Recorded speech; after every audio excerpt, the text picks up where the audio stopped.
This video is sponsored by Kanji.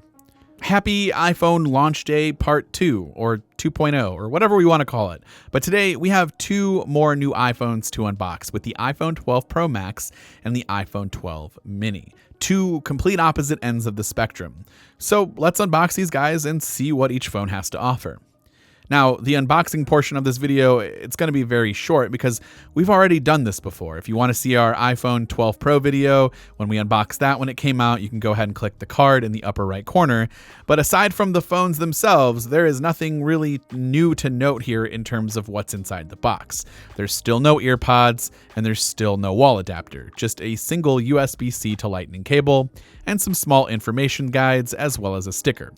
Okay, actually, that is different. The Mini has a small sticker, while the Max has a larger sticker. Small versus big. That's going to be the main theme throughout this video.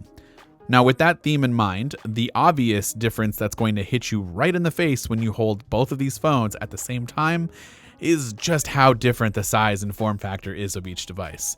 After using the iPhone 12 Pro for the last few weeks since it came out, the Mini seems comically small, while the Max seems incredibly large. It's actually incredible how big I think the 12 Pro Max is, and I was an iPhone 11 Pro Max user for an entire year. My mind forgot really quickly how large these phones can actually be.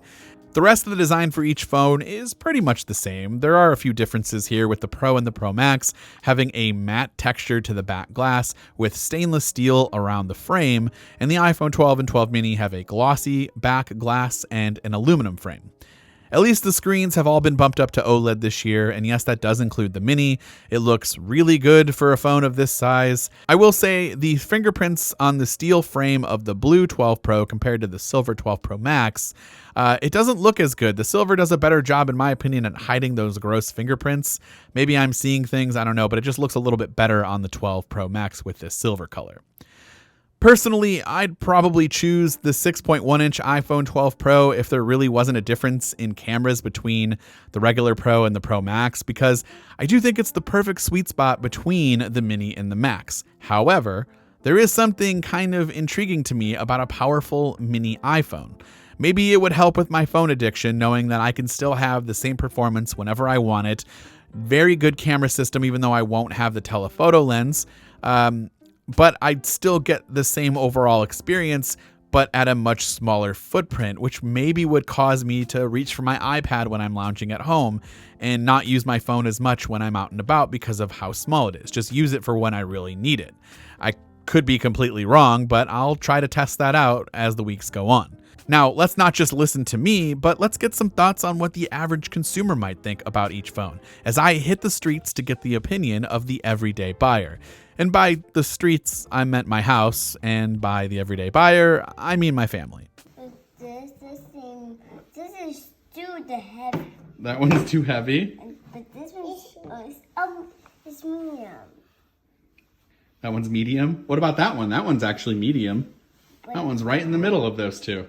But this is smaller for me. You think that one's good? I think I'd pick the bigger one. Really? What about this one? Is that kind of the sweet spot?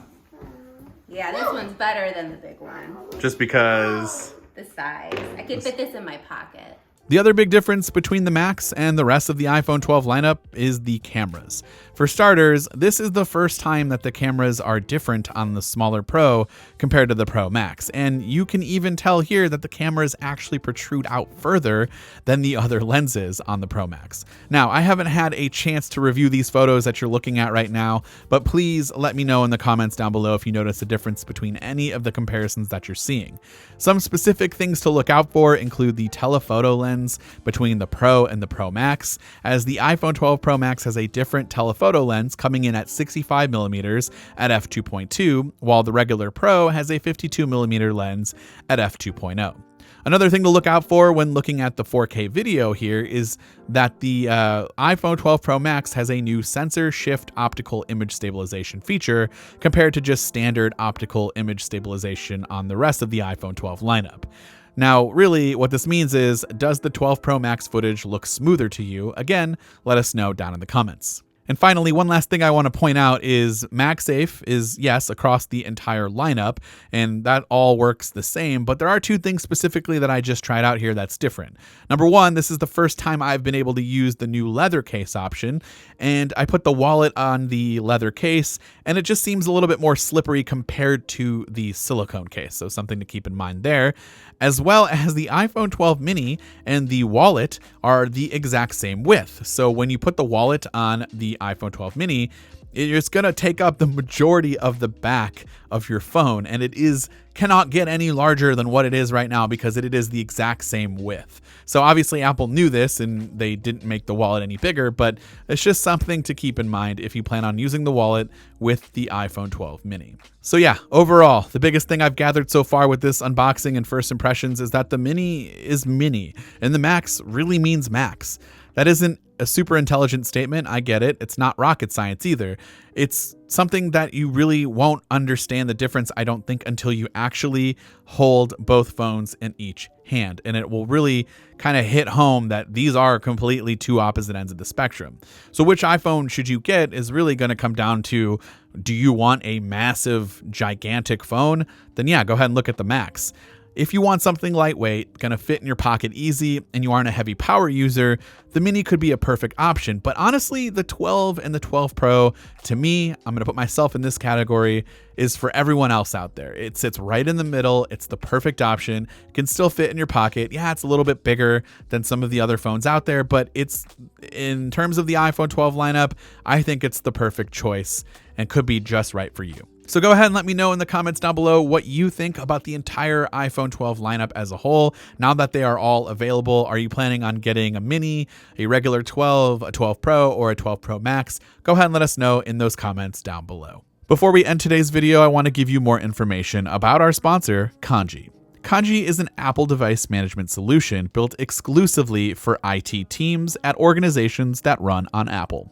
Kanji is a modern, cloud-based platform for centrally managing and securing your Mac, iPhone, iPad, and Apple TV devices, saving IT teams countless hours of manual, repetitive work.